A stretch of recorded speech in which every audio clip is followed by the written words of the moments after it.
right, and welcome to another episode of Geek, Fanthology. I am your host, Neil Cordray, and I am joined this week by no one except my computer desk. And that is because, due to some scheduling issues and other things along those lines, we couldn't get together.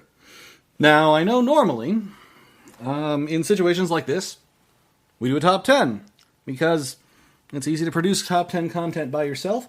But I thought I might take this opportunity to plug a couple of services that are coming up here soon.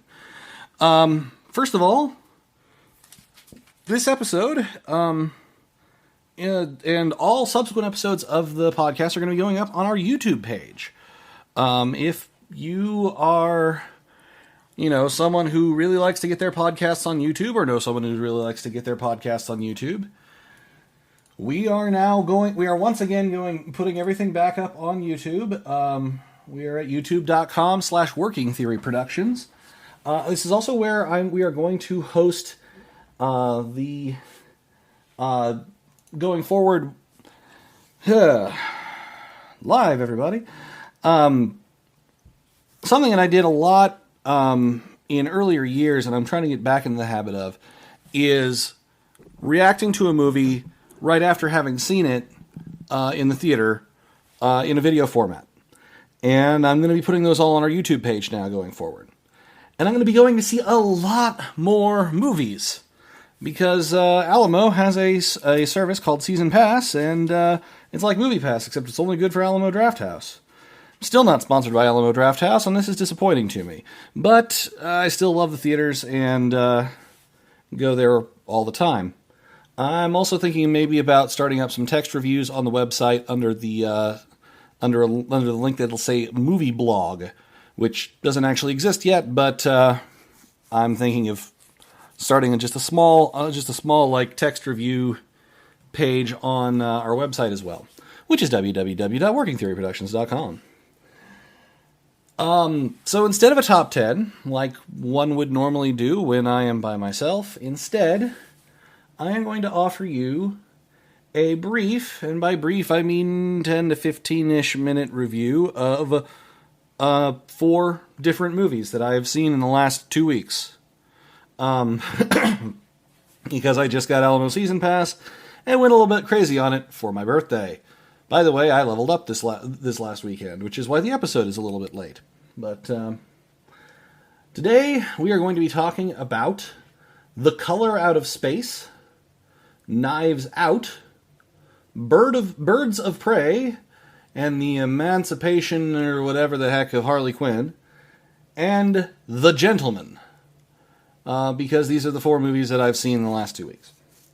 And we're going to start with The Color Out of Space, which I was super hyped for. I talked about a lot, and I finally got to go see it 2 weeks ago. And it was freaking fantastic. Nicolas Cage was kind of perfect casting, because there's going to be spoilers throughout this. I'm going to keep the spoilers light. I'm not going to give away anything that's like super plot, like that gives away anything like that's big and plot related, but so very light spoilers, I suppose. But only kind of. But mostly just for Color Out of Space. It's based off of a short story by H.P. Lovecraft. So here's the small spoiler. Our main character, in fact, all of the main characters in this movie, go crazy. Are driven out of their right mind by the madness that is occurring in the location. And Nick Cage does a really good job of just slowly descending into gibbering madness. And it is a somewhat slow descent, which is good, but it's still, there it is. It is an almost 100% faithful retelling of the story, just updated to modern time.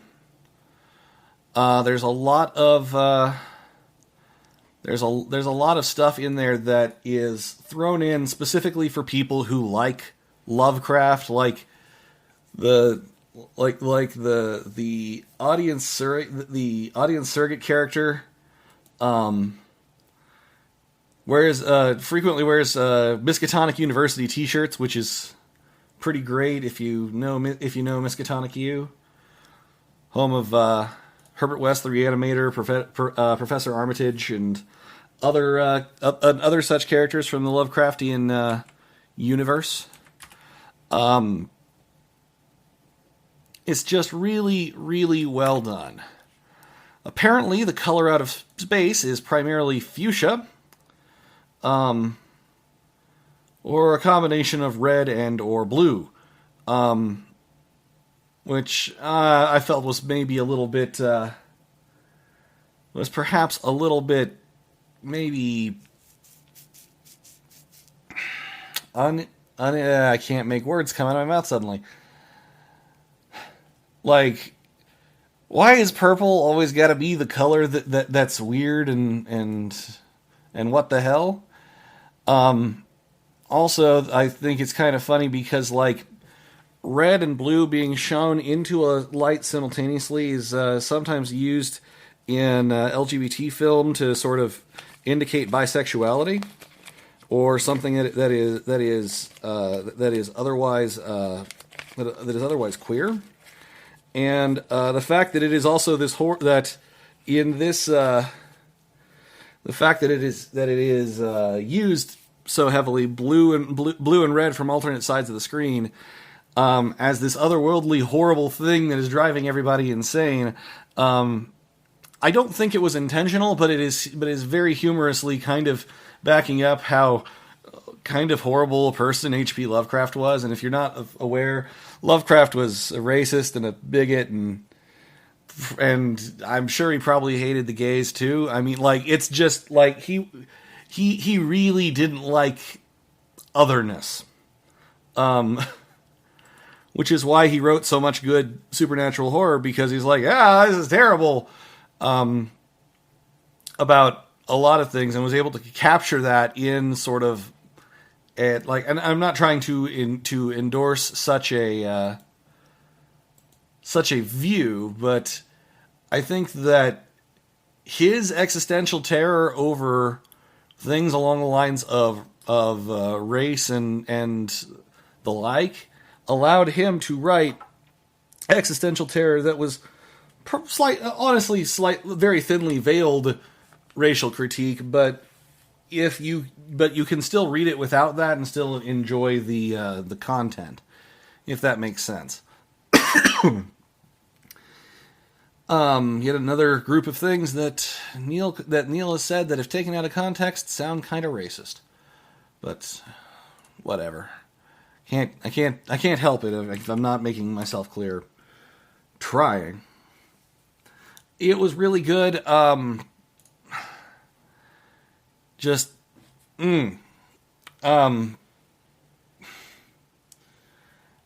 Unfortunately, I saw it like the last day it was running in primary run. So at this point, you'll probably have to see it in like secondary run. But if you get a chance, it's definitely worth seeing, because it's one of the better, like, just descent into madness films I've seen in a long time. Okay, that was only like 5 minutes, so this is probably still going to be a short episode, but whatever. Knives Out, which was by, let's see here,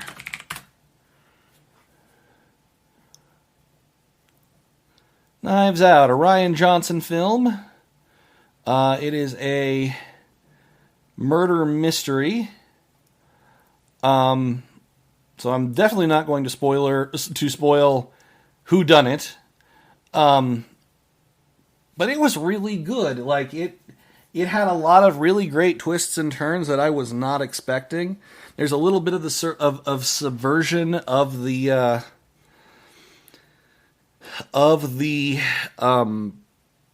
concept, which I won't get into because it would spoil the movie. But like,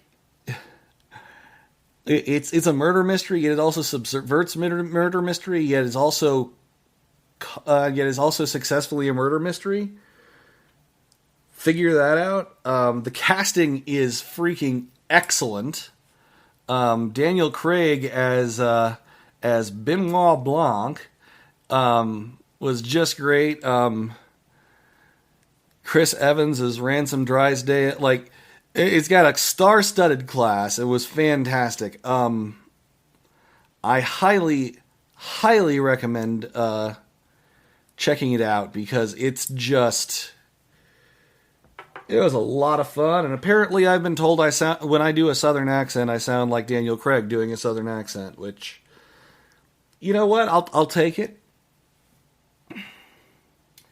The trailer made it look like it was going to be more like Clue with bodies dropping left and right. So the trailer was misleading. It's much more of a straight up murder mystery. So, but seriously, check it out. It is fantastic. Saving The Gentleman for last because I have the most I can say about that. Birds of Prey, or what is it? Birds of Prey.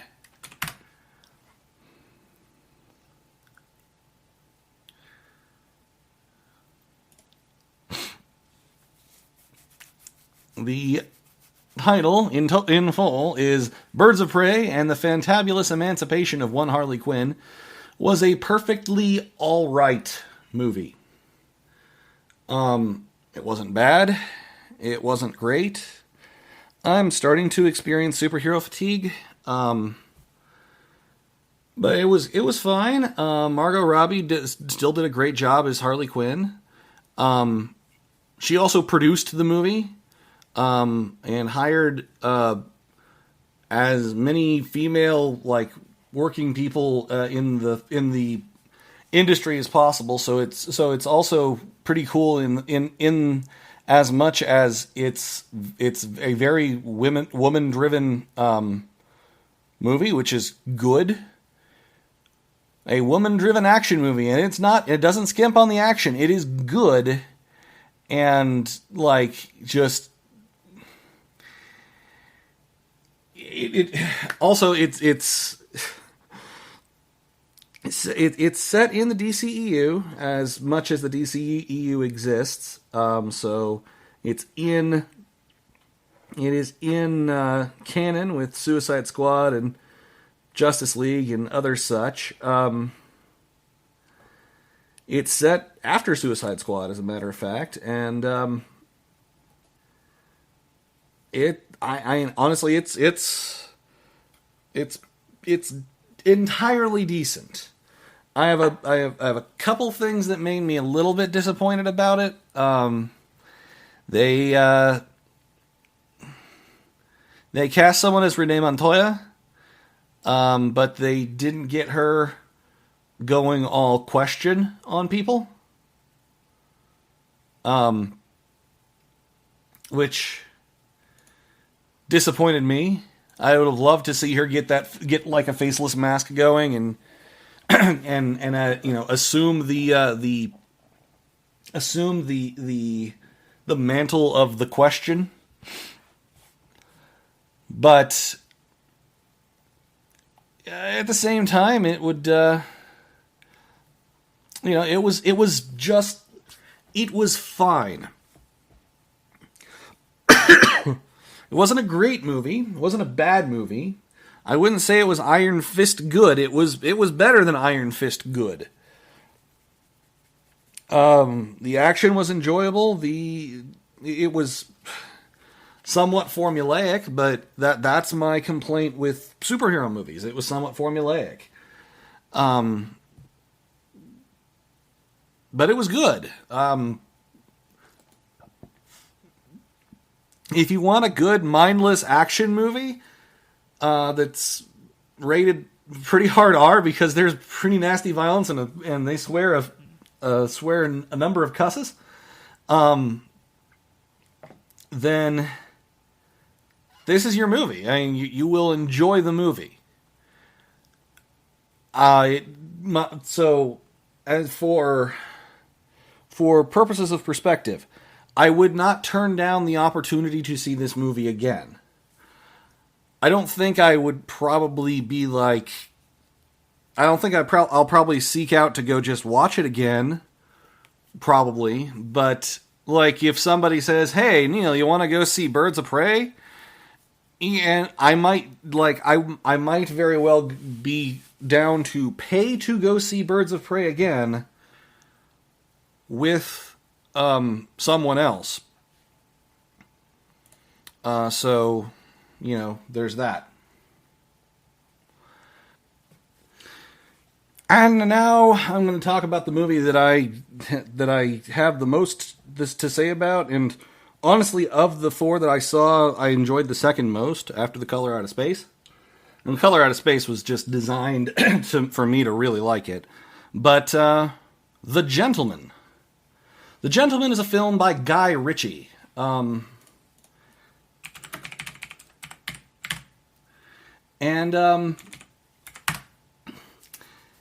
It's a good movie.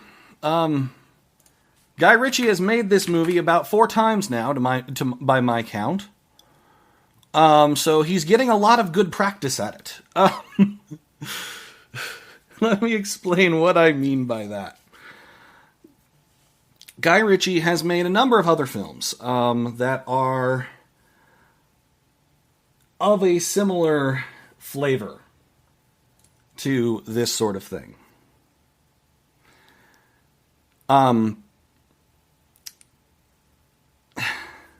He made Lock, Stock, and Two Smoking Barrels, Snatch, and a movie that I'm pretty sure is among the same vein, even though I've not actually seen it.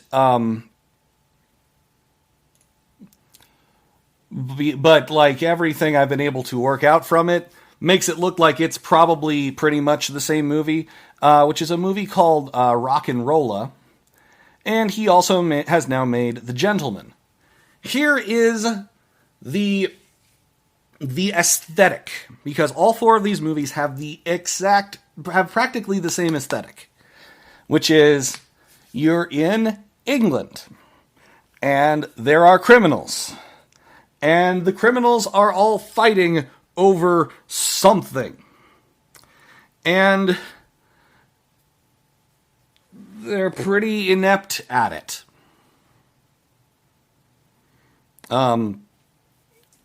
And essentially, the characters come into conflict with one another over and over and over again until someone comes out on top. Usually the person that you are kind of hoping comes out on top. They're all the same movie, just with like its variations on a theme. And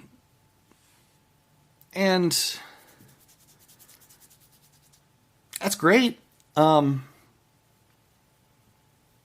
here's the thing: if you like Guy Ritchie's movie, you will like The Gentleman. He's made this movie 4 times now, and he is very, very good at it.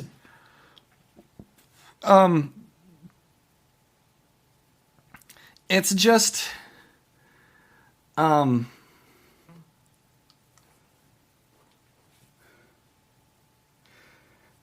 you know, at the same time, he's made this movie so many times.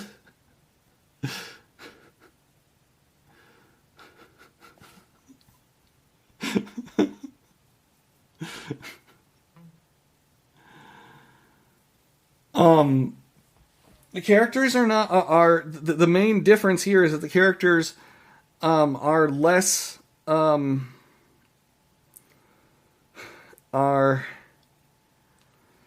characters are less inept in this movie than they have been in previous iterations of the movie. Which, you know, that's good. It's interesting seeing people be good at being criminal and still have failings as a criminal. Like,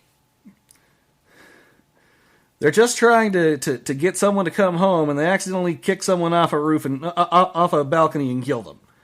minor spoiler, but I'm not saying who, and it happens like 20 minutes into the movie or something along those. It's like it's not a huge plot point, but like it's like it's funny because it's like, ah, man, seriously. It's another absolutely ridiculously star-studded cast. It's got Matthew McConaughey, other names, Colin Farrell, Hugh Grant, other like it got a bunch of it's got a huge bunch of names of people. It's got a huge bunch of names for people that are like for English films, because everyone except McConaughey is British. Well, that's not true. The guy who played Matthew isn't. Jeremy Strong. But like they're like. It was a lot of fun. Another movie that is very hard R. So take that. I mean, it's weird. I've seen I've seen 4 R-rated movies in the last 2 weeks, which is, you don't see too many R-rated movies, and then suddenly, boom, they're all like everything out. It's kind of interesting in that regard. But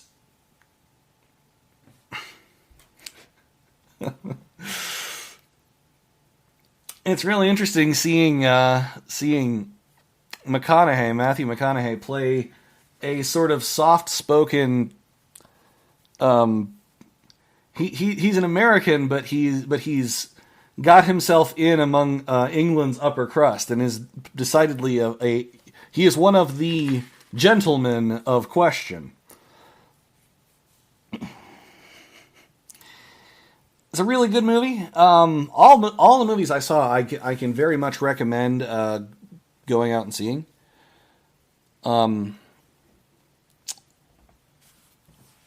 So please do. If you like this sort of content, I'm going to be producing 5 to 10-ish minute videos on our YouTube channel going forward for most movies I go and see, which includes coming up seeing Sonic the Hedgehog. Once again, very, very, very minor to no spoiler reviews. Check it out on our YouTube channel, www.youtube.com/workingtheoryproductions. If you would, please subscribe to the channel, even if you don't plan on watching anything we put on YouTube, just because it will help us sort of grow the brand. Like the reason, like so a little bit of background. One of the reasons we, like, in the final bit that not everyone listens to, so I'm going to say it here, we ask everyone to please comment on our website, leave a like on the website, like us on Facebook, rate us on iTunes, follow us on Spotify, etc., etc., etc., etc. The reason we ask people to do that, and the reason YouTube people are always like, oh, and don't forget to like, comment, subscribe, smash that bell icon, all that nonsense, is because if people do that, it helps to make your content more discoverable.